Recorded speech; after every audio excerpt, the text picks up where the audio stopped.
7 апреля. Вторник Октавии Пасхи. Чтение Святого Евангелия от Иоанна. В то время Мария стояла у гроба и плакала, и когда плакала, наклонилась в гроб и видит двух ангелов в белом одеянии, сидящих одного у главы и другого у ног, где лежало тело Иисуса. И они говорят ей: «Жена, что ты плачешь?» Говорит им: «Унесли Господа моего, и не знаю, где положили его». Сказав сие, обратилась назад и увидела Иисуса стоящего, но не узнала, что это Иисус.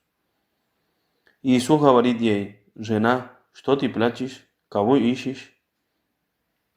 Она, думая, что это садовник, говорит ей: «Господи, если ты вынес его, скажи мне, где ты положил его, и я возьму его». И Иисус говорит ей: «Мария». Она, обратившись, говорит ему: «Рабуни», что значит «учитель». И Иисус говорит ей: «Не прикасайся ко мне, ибо я еще не вошел к Отцу моему, а иди к братьям моим и скажи им: восхожу к Отцу моему и Отцу вашему, и к Богу моему и Богу вашему». Мария Магдалина идет и возвещает ученикам, что видела Господа и что Он это сказал ей. Слово Господне. Магдалина увидела Господа, поскольку никогда не переставала любить Его. Потому она была готова к своей апостольской миссии. Этим она заслужила звание апостолов. Дорогие братья и сестры, вникнем в эту евангельскую сцену. Почтим одиночество и скорбь Марии Магдалины, поскольку мы понимаем, что сейчас свершится нечто воистину великое.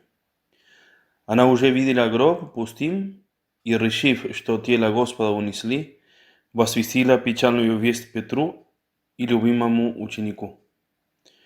Те прибежали и затем ушли. Но Мария осталась у пустого гроба и зарыдала. Она не могла вынести, что потеряла безжизненное тело своего Господа. Она не узнает даже ангелов, как вестников великой радости. Скорбь ее столь велика, что она не узнает и голоса учителя, вопрошающего ее. Но тот, кого она сочла садовником, настойчиво зовет ее на сей раз по имени – Мария.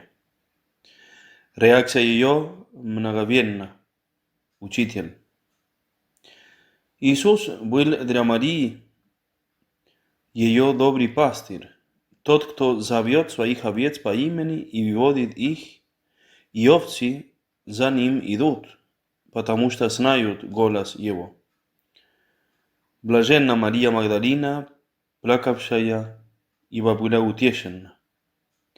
Самому Иисусу приходится сдерживать порыв Марии Магдалины, которая не хочет отпускать его. Но есть нечто большее.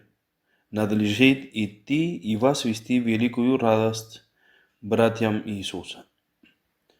Незадолго до того, как она сообщила ложную весть о похищении тела Иисуса, теперь же она должна возвестить истину. Она видела Господа живым, и Он сказал ей, что Он взойдет к Отцу. В мире, где присутствие Божие словно сокрыто, поведение Марии Магдалины, столь настойчивой в поиске, служит для нас примером, чтобы мы не колебались среди повседневных забот, где Иисус, живой и воскресший, ждет нас и призывает. Так, с обновленной верой, подобно Марии Магдалине, мы становимся апостолами. Она была первой, кто возвестил воскресение, истину вечно новую, которую должна возвещать всему миру.